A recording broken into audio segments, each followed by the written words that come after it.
Hello friends, I am Tanisha Gangrade and you are watching TG Agri। Friends, आज हम mycology series के next lecture में बात करने वाले हैं एसेक्सुअल फ्रूटिंग बॉडीज के बारे में।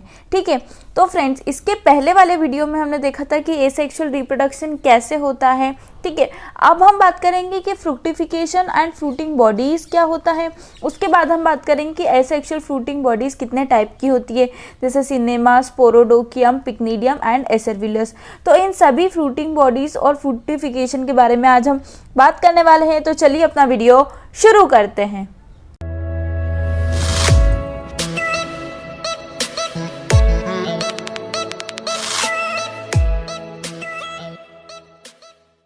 फ्रुक्टिफिकेशन एंड फ्रूट बॉडीज। देखिए, फ्रुक्टिफिकेशन या फ्रूटिंग बॉडीज का क्या मतलब होता है।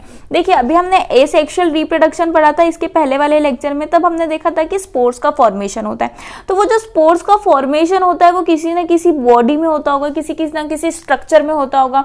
तो जिस बॉडी में, जिस स्ट्रक्चर में वो स्पोर्स का फॉर्मेशन होता है, वो भले ही कोनिडिया हो, स्पोरेंजियोस्पोर्स हो, जिसका भी फॉर्मेशन होता है उससे हम क्या कहते हैं, फ्रूटिंग बॉडीज या फ्रुक्टिफिकेशन कहते हैं। ठीक है, अभी हमने दो टाइप के फंगस पढ़े थे कि कुछ लोअर फंजाई होते हैं और हायर फंजाई होते हैं। लोअर फंजाई में क्या आता है, प्लाज्मोडियोफोरोमाइसिटीज, कैटिडियोमाइसिटीज, ओमाइसिटीज एंड जाइगोमाइकोटिना। इसमें क्या होता है कि इनका जो स्ट्रक्चर होता है वो सिंपल सैक लाइक स्ट्रक्चर होता है, जिसे हम स्पोरेंजिया या जूस्पोरेंजिया कहते हैं। पर हायर फंजाई में क्या होता है कि जो हमारी फ्रूटिंग बॉडीज होती है, जो स्ट्रक्चर होते हैं जिसमें हमारे स्पोर्स का प्रोडक्शन होता है, कोनिडिया का प्रोडक्शन होता है, उसमें क्या होता है, साथ में क्या होता है, वो जो बॉडीज होती है उसमें प्रोटेक्टिव टिश्यूज होते हैं, सपोर्टिंग टिश्यूज होते हैं, उसको सपोर्ट करने के लिए, प्रोटेक्ट करने के लिए। तो एक बहुत ही कॉम्प्लेक्स स्ट्रक्चर उसमें होता है जिसे हम स्पोर फ्रूट्स या फिर फ्रुक्टिफिकेशन भी कहते हैं। ठीक है, अब हम आगे देखेंगे कि कितने टाइप की हमारी फ्रूटिंग बॉडीज होती है और उनको डिटेल में डिस्कस करते हैं। ठीक है, तो देखिए, सबसे पहले जो हमारी एसेक्सुअल फ्रूटिंग बॉडीज है उसमें सबसे पहले अभी हम पढ़ने वाले हैं सिनेमा या कोरेमियम के बारे में। देखिए, अगर हम देखते हैं तो वो क्या होता है, थ्रेड लाइक स्ट्रक्चर है, थ्रेड टुगेदर, मतलब बहुत सारी थ्रेड्स कैसे हैं, टुगेदर है, तो उसे हमने क्या बोल दिया है, सिनेमा कहा गया है। ठीक है, ये कैसे होते हैं, लार्ज इरेक्ट रिप्रोडक्टिव स्ट्रक्चर होते हैं जो फंगस पे बोर्न होते हैं। ठीक है, इसके बाद क्या होता है, इसमें कोनिडियोफोर होता है और कोनिडियोफोर से क्या निकला होता है, हमारा कोनिडिया बनते हैं। ठीक है, अब अगर हम इसका देखें कि इसका थोड़ा सा हम इसका जो कोनिडिया का हेड का स्ट्रक्चर मैं आपको बताती हूँ। ठीक है, जो हमारे कोनिडिया का हेड का स्ट्रक्चर होता है ना, वो थोड़ा सा टिपिकल सा होता है। देखिए, ये हमारा हेड में सबसे पहले जो लेयर होती है वो लेयर काय की होती है, सबसे पहली लेयर होती है हमारे मेट्यूला की। ठीक है, और मेट्यूला के ऊपर होते हैं फाइलाइड। फाइलाइड मतलब ये कोनिडियोजीनस सेल्स होती है जिसके ऊपर कोनिडिया का फॉर्मेशन होता है। ठीक है ना। अब मैं अगर आपको कोनिडियो, इसके बारे में हम पहले थोड़ा बाद में डिस्कस करेंगे, इसके पहले हम कोनिडियोफोर के बारे में देखते हैं। ठीक है, कोनिडियोफोर जो होते हैं वो सेप्टेट रफ फोल्ड होते हैं जिसमें एपिकल में स्वेलिंग होती है। ठीक है, अब ये जो मैंने आपको कोनिडियोजेनस सेल्स के बारे में बताया था जिसमें क्या होता है, कोनिडिया का फॉर्मेशन होता है। ठीक है, इसको साथ में हम क्या कहते हैं, फाइलाइड भी कहते हैं। ठीक है, यहाँ से आपसे क्वेश्चन पूछा जा सकता है कि बताइए कोनिडियोजीनस सेल को और क्या कहते हैं। ये कैसे होते हैं, क्लस्टर्ड में होते हैं और शॉर्ट स्वॉलन सेल्स होते हैं। ठीक है, ये आपको पता होना चाहिए।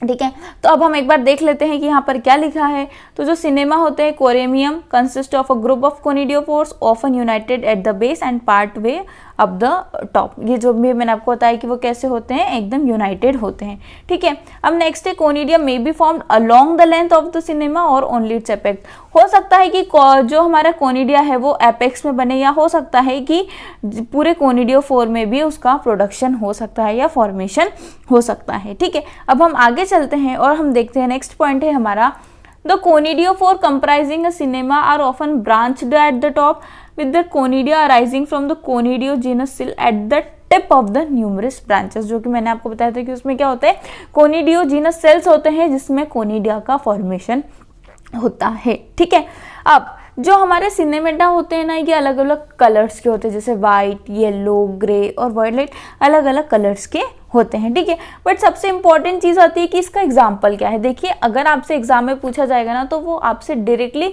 एग्जाम्पल से ही क्वेश्चन पूछेंगे, बताइए कि कोनिडिया या सिनेमा का फॉर्मेशन किस में होता है। ठीक है, ये कौन से फंगस में होता है, वो आपको फंगस का पर्टिकुलर नेम दे देंगे, या फिर आपसे स्पीशीज पूछ लेंगे, डिवीजन पूछ लेंगे कि बताइए कौन सा डिवीजन में होता है। ठीक है, उसके बाद हम यहाँ पे एक डेफिनेशन है तो वो भी देख लेते हैं। सिनेमा, कॉम्पैक्ट और fused, generally upright conidiophore with branched and spore forming a head like cluster. ठीक है, तो आई होप आपको समझ में आ गया होगा सिनेमा क्या होता है। ठीक है, अब हम बात करने वाले हैं सेकेंड फ्रूटिंग बॉडी के बारे में, वो है हमारी स्पोरोडोकियम।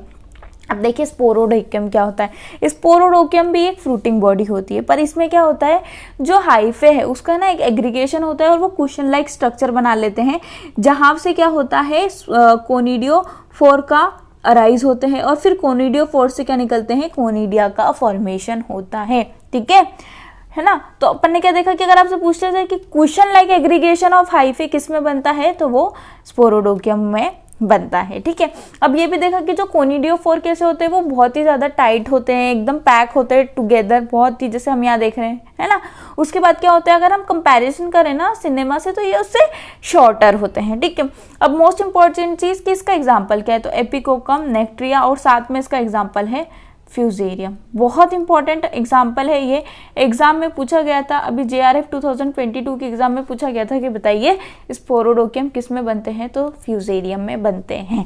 ठीक है, अब हम आगे चलते हैं और नेक्स्ट हमारी जो फ्रूटिंग बॉडी है वो होती है हमारी पिक्नीडियम।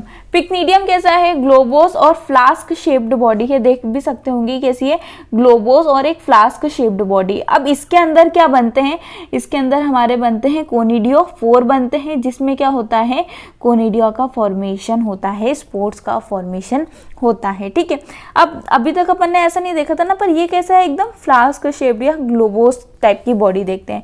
और इसके किस में बनते हैं, तो सेप्टोरिया, फोमा, एस्कोकाइटा और लेप्टोस्फीरिया में बनते। बहुत ही ज्यादा इंपॉर्टेंट है, बहुत सारी एग्जाम में ये क्वेश्चन पूछा गया है कि बताइए पिक्नीडियम का फॉर्मेशन किस में होता है, तो आपको एग्जाम्पल बहुत अच्छे से लर्न होना चाहिए। ठीक है, अब इसके बाद तो हमने देखा, अब देखिए ये जो हमारा थैलस है, ठीक है, अब इसमें क्या होता है, ये क्या होता है, कभी कभार जो ओपनिंग है वो होती है खुली हुई होती है और कभी कभी क्लोज्ड हो जाती है, कंप्लीटली क्लोज होती है, या कभी कभी इसमें ओपनिंग होती है। ठीक है, और इस ओपनिंग को हम क्या कहते हैं, ओस्टियोल कहते हैं। ठीक है, अब यहाँ पे क्या बनते हैं, जैसे अभी हमने देख लिया कि इसमें ग्लोबोस शेप्ड स्ट्रक्चर है, इसमें कोनिडियोफोर बनेंगे, उसके ऊपर कोनिडिया बनेगा, इस ओपनिंग को हम क्या कहेंगे, ओस्टियोल कहेंगे। ठीक है, पर आप यहाँ पे एक लेयर भी देख रहे होंगे, इसको हम क्या बोलते हैं, ज्यूडोपेरेन्काइमेटस की लेयर बोलते हैं। ठीक है, अब हम आगे देखते हैं कि आगे और क्या है हमारे पास।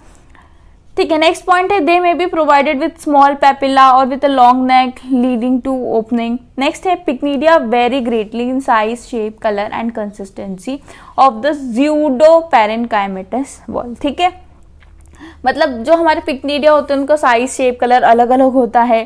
ठीक है, उसमें ज्यूडोपेरेन्काइमेटस वॉल की कंसिस्टेंसी भी अलग अलग होती है। ठीक है, उसके बाद जो पिक्नीडियम की वॉल है उसे हम क्या कहते हैं, पेरिडियम कहते हैं, जो कि मल्टीसेल्यूलर लेयर से बनी हुई होती है। ठीक है, नेक्स्ट पॉइंट, और जो बहुत ही ज्यादा इंपॉर्टेंट पॉइंट है कि जो पिक्नीडिया है वो कैसा फॉर्मेशन होता है, सुपरफिशियली बनते हैं और सनकन इन द सबस्ट्रेटम। मतलब क्या होते हैं कि हो सकता है कि जो कुछ हमारे पिक्नीडिया है वो सुपरफिशियली ऊपर ही ऊपर बन जाए, पर कुछ हमारे जो पिक्नीडिया है वो क्या होते हैं, सबस्ट्रेटम में अंदर की तरफ धसे हुए होते हैं। ठीक है, तो पिक्नीडिया का फॉर्मेशन दो टाइप से होता है, एक सुपरफिशियली भी होता है, सनकन इन द सबस्ट्रेटम। यहाँ से डायरेक्टली इस लाइन से क्वेश्चन पूछा गया था ARS नेट 2017 में।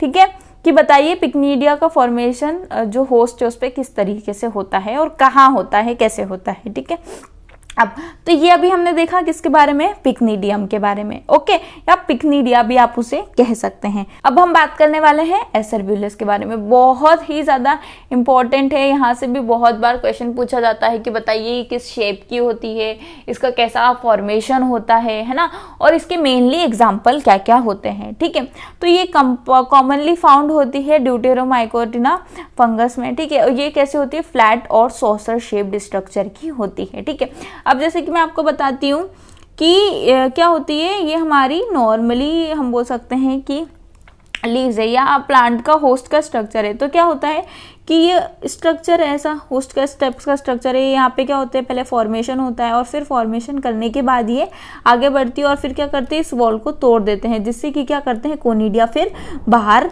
निकल जाते हैं। ठीक है, तो अब इसके थोड़े स्ट्रक्चर को हम पहले देख लेंगे, फिर आगे इसको डिस्कस करते हैं। देखिए ये तो हमारे लीफ के टिश्यूज हो गए, उसमें क्या हुआ है, हाइफे बढ़ते गए, ये क्या होते हैं, बढ़ते जाते हैं, मास ऑफ हाइफे।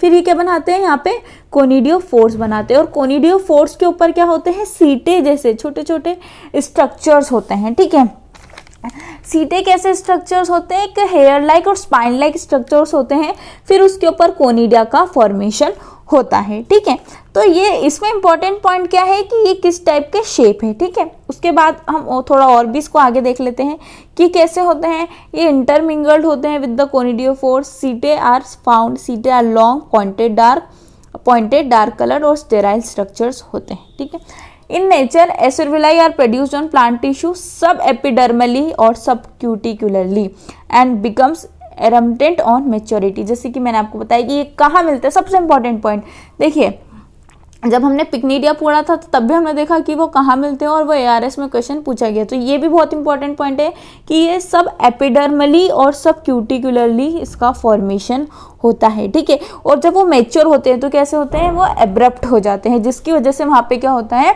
कोनिडिया क्या होते हैं, फिर फैलते हैं, डिस्पर्स हो जाते हैं। ठीक है, तो अब इसका इंपॉर्टेंट पॉइंट, सबसे इंपॉर्टेंट पॉइंट क्या है कि इसका एग्जाम्पल है, और ये किस में मिलते हैं, तो ये कोलिटोट्राइकम में मिलते हैं। ठीक है, तो ये अभी हमने क्या देखा, अभी हमने देखे कि जो एसेक्सुअल फ्रूटिंग बॉडीज क्या होती है, एसेक्सुअल फ्रूटिंग बॉडीज के क्या क्या एग्जाम्पल है।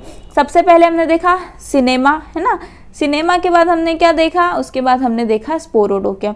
स्पोरोडोकियम का याद रखिएगा, फ्यूजेरियम बहुत इंपॉर्टेंट एग्जाम्पल है। ठीक है, स्पोरोडोकियम के बाद हमने क्या देखा, पिक्निडियम के बारे में, और लास्ट में हमने बात करी एसरव्यूलस के बारे में। ठीक है, तो इन सभी पॉइंट्स को आप बहुत ही अच्छे से याद रखिएगा, स्पेशली एग्जाम्पल्स को।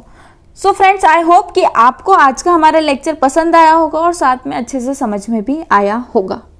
फ्रेंड्स, अगर फिर भी आपको कोई भी डाउट हो, क्वेरी हो, तो आप हमें यूट्यूब पर कमेंट करके पूछ सकते हैं। साथ ही आप हमारे इंस्टाग्राम और फेसबुक पेज को भी फॉलो कर सकते हैं, जिसकी लिंक हमने डिस्क्रिप्शन में दी है। साथ ही आप हमारे व्हाट्सएप ग्रुप और टेलीग्राम चैनल को भी ज्वाइन कर सकते हैं, जिसकी लिंक हमने डिस्क्रिप्शन में दी है। फ्रेंड्स, हमारी वेबसाइट भी है tgagri.com करके, जहाँ पर आपको एग्रीकल्चर के सभी PDF सभी चीज़ बहुत ही प्रॉपर मैनर में मिलेगी। तो आप एक बार वहाँ पर ज़रूर विजिट कीजिएगा। और साथ ही अगर आप इस PDF को डाउनलोड करना चाहते हैं तो इसकी लिंक भी हमने डिस्क्रिप्शन में दी है।